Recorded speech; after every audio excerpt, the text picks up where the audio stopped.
Hi, I'm Brooklyn Stainsby and welcome to episode 2 of Pokemon, the trading card game.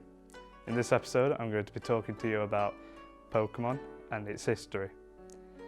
The Pokemon trading card game started in 1999 with its first set, the Pop series. In this set you could get many Pokemon from the original Kanto series. The Pokemon trading card game is now in its 84th set, ranging from 7 generations of the Pokemon TV show and video games. In the most recent generation of Pokemon was Ultra Sun and Moon, which was a remaster of Pokemon Sun and Moon that was released in 2016, only for then the remaster to be released in 2017, a year later. As we are coming into the 8th generation of Pokemon, Sword and Shield, that was revealed last year at E3,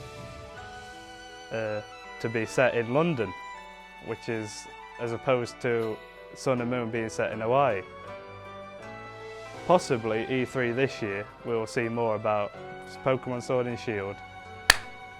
In the Pokemon TV series, which originally released in 1997, features our protagonist Ash Ketchum and his beloved Pikachu as he travels through each of the generations, starting from Kanto to Alola. And with this, the 7 generations also feature video games. Some of these video games include a third iteration. For example, Pokemon Emerald, that came with Pokemon Ruby and Sapphire, and other games like the original Red and Blue. But the third iteration was Yellow. Red and Blue was the first of the video games. Well, I wouldn't say aired, but first featured on the Game Boy. And with the release of Pokemon Go in 2016, this was Pokemon's first major app that garnered a lot of attention when it was used in the 2016 elections, with Hillary Clinton talking about the global phenomenon. So, here's how we get into the game. First, the setup. The user needs 5 Pokemon on his or her bench only. Any more is against the rules, unless you have a stadium card. A stadium card can allow the play area to expand or change depending on its effects. One of these effects can be that each player is allowed 8 Pokemon on his or her bench. The bench can also have 1 active Pokemon, which is not a part of the bench, but active. The setup also includes 6 prize cards to his or her left, the deck to their right, and the discard pile underneath the deck. Next, we are talking about the resources that can be used to help you get a better advantage in your games, such as the trainer cards, which allow different effects based on what the description says. Usually you have to flip a coin. A coin can be used whatever, whenever.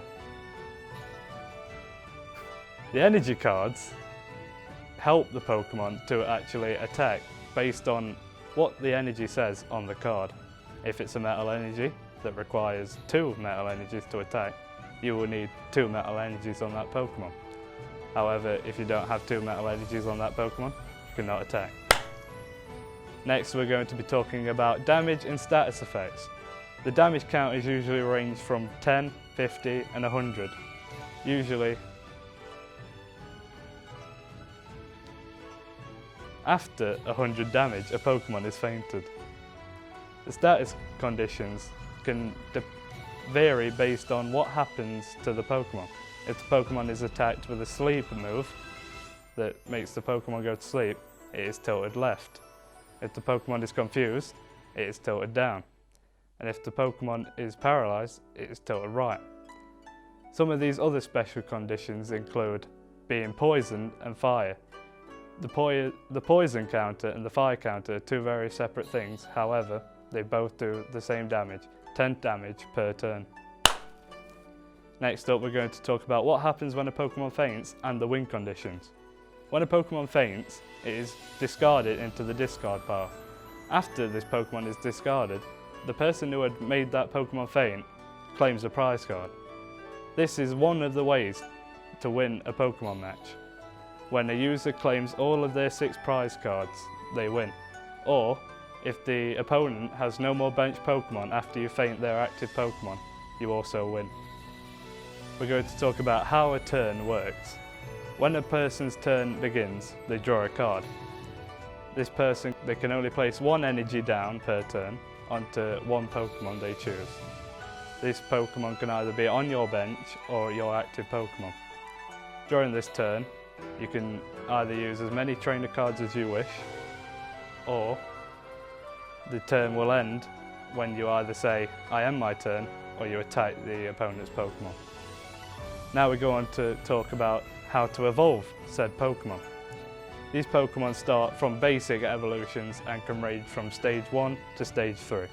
These Pokemon can only be evolved once per turn, as then it would deem too powerful if you had a stage 3 Pokemon placed down without a basic. This just adds more in-depth for the game. But however, these Pokemon keep all status conditions and damage if it is evolved. Next we're going to be talking about EXs and GXs. These are variants of Pokemon that can be really rare, as they are usually hard to find. These Pokemon, however, can be placed down as an evolution of said Pokemon. However, if this Pokemon is then fainted, the user who has fainted the Pokemon claims 2 prize cards instead of 1.